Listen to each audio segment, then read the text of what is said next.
Welcome to another episode of Govs on the Go Staff Spotlight, a podcast featuring staff in the College of Arts and Letters here at Austin Peay State University. My name is Dr. Hoon. I'm the Dean of the College. I'm also the host of the podcast. And today, my guest is Coard Lowery, Academic Administrative Assistant in the Department of Languages and Literature. Coard, thank you so much for joining us. Thank you for having me. Yes, I guess I didn't, when I came and asked you to be on the show, I was really like, I know this is not really probably your cup of tea, but I'm hoping that you'll join me, and you did. I'm so grateful to have you on the show. Hey, I'm just happy to help and get the good word out to the rest of everyone else about the College of Arts and Letters. That's good. That's a good spirit to have. Let's begin with your story. We were talking a little bit before. We're both from the Midwest, a little bit farther north. Tell us a little bit about growing up and things that you did back in Iowa. Back in Iowa, definitely shoveled a lot of snow. That one, I don't think you get so much of that down here in Tennessee, but up there, up to your knees, and when you're as tall as me, up to your knees is a lot of snow.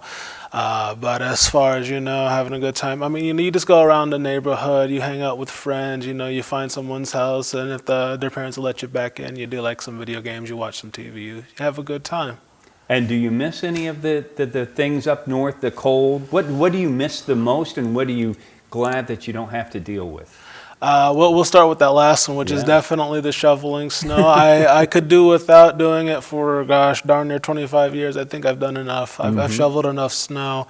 But what do I miss? Something we don't have down here in Tennessee, the pork tenderloin sandwich. Yes. You go around, you ask them for one. They just give you like a pork tenderloin, and that's what I said, but that's not what I meant. And if you haven't had one, I'm sure you have. It's just a big piece of breaded pork, flattened out, big as your head, and a tiny bun with some, you've got your mustard, your onions. It's a good time. It's absolutely ridiculous, but it is so enjoyable to have. I agree with you on both things. Definitely tired of snow too. So somehow you made it down here to Tennessee, and how did you get connected with Austin Peay? That is a very long story. Okay, I want to hear that. I came down here, my mother was living down here, so I came down here to take classes. No particular reason, just came down here to start taking some classes, and we decided on Austin Peay. I said I was originally going to do online courses, but I decided, maybe I'll come look at the Austin Peay. And when I got here, I looked at all the programs they had, and the one I ended up choosing at first was computer science, which didn't really work out for me, but I ended up, with the College of Arts and Letters under the Department of Languages and Literature where I work now, and it's kind of how I got here. So you started as a student, but now you're an admin for our department, which is such an important part of what we do every day. Let's talk a little bit about the department, because I'm always interested in hearing stories about what it's like to work at a university.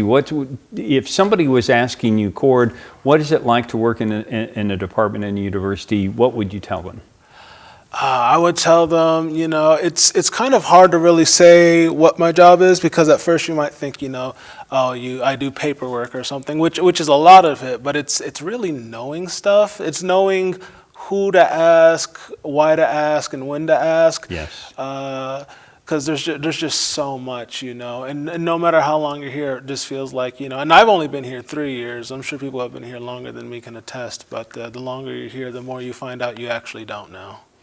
So the Department of Languages and Literature, for those that don't know, we do a lot of general education classes. We teach a lot in that area. So we have a rather large department, that meaning that we have a lot of faculty members, you see a lot of students. How long did it take you to get used to all the comings and goings of the people and the students and all the demands of the job? Yeah, for sure. We have a lot of people. I think we're one of the bigger ones for sure. Absolutely. I think one of the big difficulties is just getting to remember all the faculty, all the instructors. There's a lot of names coming at you. They're coming at you hard and they're coming at you fast. But once you kind of get that down, they just become kind of part of your routine as you're just okay, I need to get that to them to that. That whole thing. So as far, and I feel like really recently I have been starting to get in my groove. I've definitely feel it, after doing, the same things for a couple of years, you really start to get a routine. You start Yes. to get an understanding of like how best to do something and how to set your timetables right. So I would say about 3 years, because that's I'm about to be on my 3-year anniversary here in a couple of weeks, about 2, I think. Yeah, I try to tell people it's like being at a fast food restaurant when you have a rush. There are times throughout the semester, throughout the year, where there's a lot of work that needs to be done by a certain deadline. For instance, for those that don't know, we have to work on a schedule. We have to prepare the class schedule for an upcoming semester. We have to do all the paperwork that's associated with that, and it has to be done by a particular date. So once that's over, you take a little bit of a breather, but then you have to get ready for the next rush. Yeah, for sure. And having worked in a restaurant, I can tell you, I much prefer this to going back to flipping burgers. No offense, I love restaurants. I love eating at restaurants, but man, being behind the counter. So being here behind the desk is a breath of fresh air compared to it. But yeah, I mean, definitely kind of that wave, and it's a pretty predictable wave, kind of like the Nile, it's a predictable pattern. It ebbs and flows, but every once in a while it hits you out of nowhere.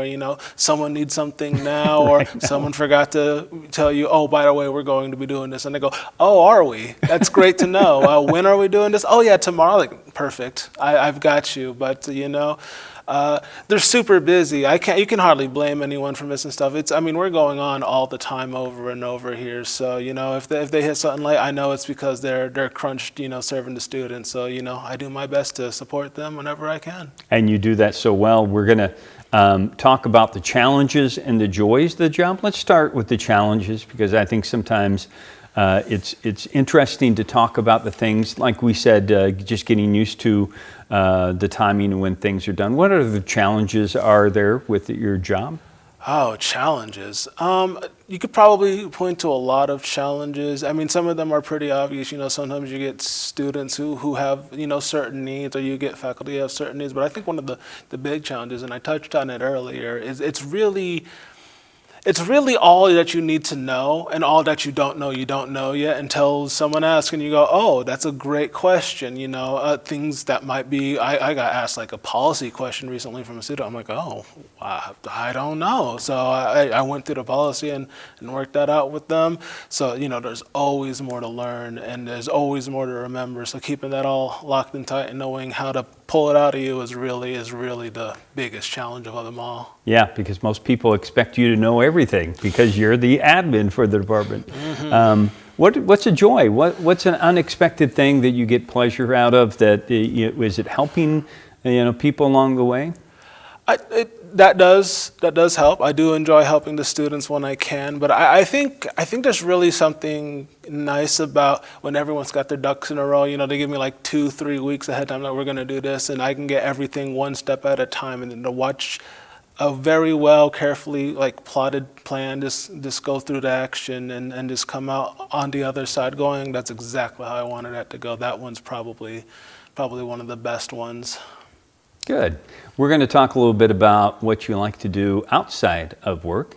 What kind of things are you interested in? What kind of things do you like to do? Outside of, there's a lot of things, guy my age, I still enjoy video games, anime, that kind of stuff. But on kind of, your less typical stuff, a lot of tabletop role-playing games. You've probably heard of Dungeons and Dragons Yes. at one point in your time. Not a lot of Dungeons and Dragons. There's actually more than Dungeons and Dragons. And I mostly do that, no offense to D&D, but that's one of them for sure. And another one I really do enjoy doing, and it's kind of important to live, is cooking. I love to cook. I do everything, Indian recipes, Japanese recipes. I've made basically everything. I make my own fettuccine Alfredo. I make it, the Americanized version.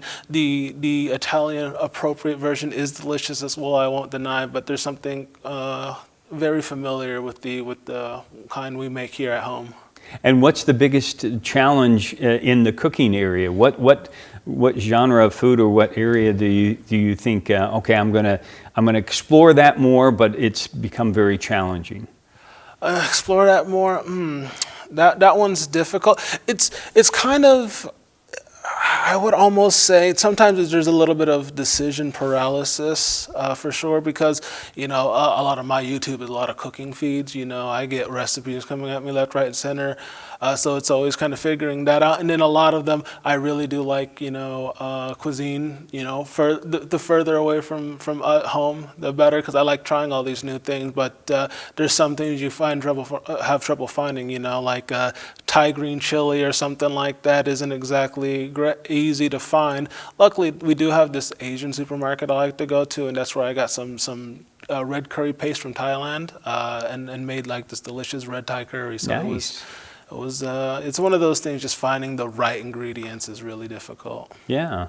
One other thing that you and I talked about that I found out about you that I thought was really interesting is you have an interest in other languages. And what you want to tell everybody, what specific languages that you're interested in and why that came about? Oh gosh. Well, I mean, one of the obvious ones is probably going to be Japanese. That's because you watch the anime. I watch it in Japanese. A lot of video games come from Japan, but that's kind of your stereotypical answer. And it's actually a very fascinating language. But if we go out of that kind of ordinary, I really do like. I guess obscure is not the right word, dying languages. I do believe a lot in language preservation. So one of my offboarding plans for college was to study the Ainu language in Japan, or perhaps even Gaelic, Scottish, or Irish, because, sure, maybe they're not necessary to know nowadays. We've got English as basically the lingua franca, but preserving those languages and all the rich, vibrant history that goes along with them, I find very compelling, very important. So I really don't want to lose that part of world culture. Oh, that's excellent. I'm glad that you're doing that. I'm glad that you're in the Department of Languages and Literature, taking care of all the business for us, Coard. Thank you for being on the podcast. Thank you for having me once again. And thanks to all of our listeners and viewers out there for joining us. We will continue to profile some of the outstanding staff members we have here in the College of Arts and Letters at Austin Peay State University. So until next time, stay safe, take care, and God bless.